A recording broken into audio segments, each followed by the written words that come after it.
Right. The Jomo Kenyatta International Airport case has been in the public realm for quite some time. The government of Kenya, through a unconstitutional act, the Public-Private Procurement Act, went unilaterally to identify an investor, put the airport in the hands of that investor in secret. A 30-year deal amounting to 268 billion shillings was being negotiated and to be finalized between the government of Kenya, the Kenya Airports Authority, and Adani's company, the Adani Group. At the beginning of this process, we raised concerns about the propriety of the adventure, because in Kenya there are two ways to procure public services, and they are all enumerated in the Public Procurement Act, which is by public tender or an expression of interest, where competing parties are able to put forward their bids, which are evaluated, and of course the competition or the weight results are able to be assessed by the Kenyan people in order that the winner is a deserving winner. When we challenged the way in which the Adani Group was being given the airport, the government muscled through by first of all forcing the workers to call a nationwide strike, and under threat and under protest, the workers were shut down. I instituted a petition in the High Court, Tony Gashoka versus Adani. I incorporated various groups of public interest, the Wiper Democratic Party, the Jubilee Party, and the Democratic Action Party, because it was critical for me for this to become a public interest matter, not an individual matter. While we were prosecuting this matter, we had three issues of objection. We objected to the fact that there was no public participation at all involved in even the award or discussion toward raising money to invest in the Jomo Kenyatta International Airport. Secondly, there was want of public satisfaction because of lack of parliamentary approval. Parliament was kept in the dark about the transaction. And the third issue is that there was nobody competing against Adani. It was a deal signed in silence and pursued in silence. So we went to the High Court.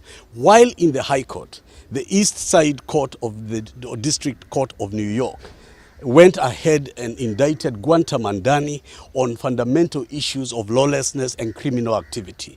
What worried me the most was the criminal fraud. Adani was charged and indicted in the US for bribing in the amount of 265 million, equivalent to 34 billion, the government officials of India, in order to acquire a solar plant, exclusive solar plant worth 2 billion shillings. If you do a calculation of 265 million against a 2 billion award tender, Adani paid 10% of the award to the officials in terms of bribes. In Kenya, the Jomo Kenyatta transaction over 30 years was 268 billion. So 10% of that amount would be 2.6 billion. We are saying that the Adani Group paid Kenyan officials, government officials, in excess of 2.6 billion shillings to sign the deal of the Jomo Kenyatta in the same way they did in the indicted proceedings in the USA. The second point indicted by the district attorney in New York was the issue that the money that was being raised by the signed document was raised fraudulently. In other words, they got the government of India to sign a deal with Adani, and then they sold that proposal to investors and lenders and borrowed $3 billion. So Adani's scheme in Kenya was to get our title deed, get the airport signed to the Adani Group, and then go and borrow from lenders and from investors abroad on our name. Now, assume William Ruto had succeeded in giving this project to Adani, and 5 years from now, Adani went bankrupt or was indicted. Where would be the people of Kenya and the airport? It is total nonsense for President Ruto to purport to say that he has withdrawn this matter because of new evidence that he has got from the district court in New York. We told him in court, we told him in public that Adani was a man of unscrupulous character and a man of devious character. And he went into this knowingly William Ruto has gone against this deal simply to preserve his political future, because we were going to give him a deafening defeat in the High Court, because we were going to ask the question, when did public participation occur? When did he get approval of Parliament? And that the PPP Act is unconstitutional. So I have consulted with all the people and the stakeholders in this matter, and very soon we'll be announcing a national initiative to create an infrastructure bond that will be funded by the Kenyan people and friends of Kenya abroad, to be able to raise money ourselves, to be able to fund the Jomo Kenyatta International Airport. We are going to raise this money. We did it to do the Kenya Commercial Bank, we did it with Kengen, we did it with Safaricom, and we are going to do it with the Jomo Kenyatta International Airport. All we need is a genuine investor, a major international player like Delta Airlines of the US and others. We can be able to put together as Kenyans a bid that is people-owned and people-driven, to be able to save the Jomo Kenyatta International Airport. We cannot allow to mortgage our history and our future. Right, that is my thing. What happens to the cost?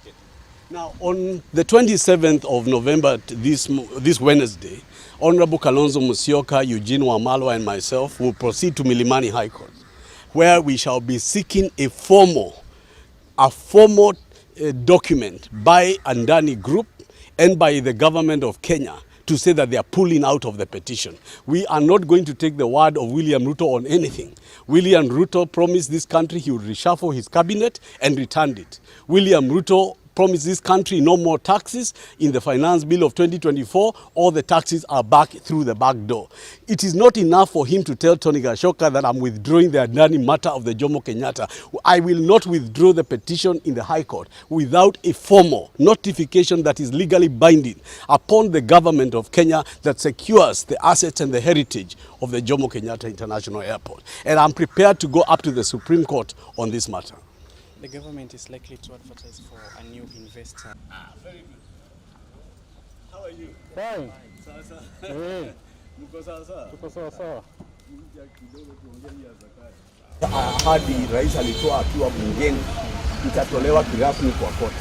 Lazima kampuni ya kusema wamejitoa mara moja kwa kesi ile iko kotini kule Milimani. Kesi ile iko mahakamani inaendelea tarehe 27. Kodi nyingi kwa wananchi arudisha usiku. Huyu jamaa ameitwa na makanisa, mabishopu yenyewe iseme ya kwamba hiyo mambo imekuwa an order of the court. In other words,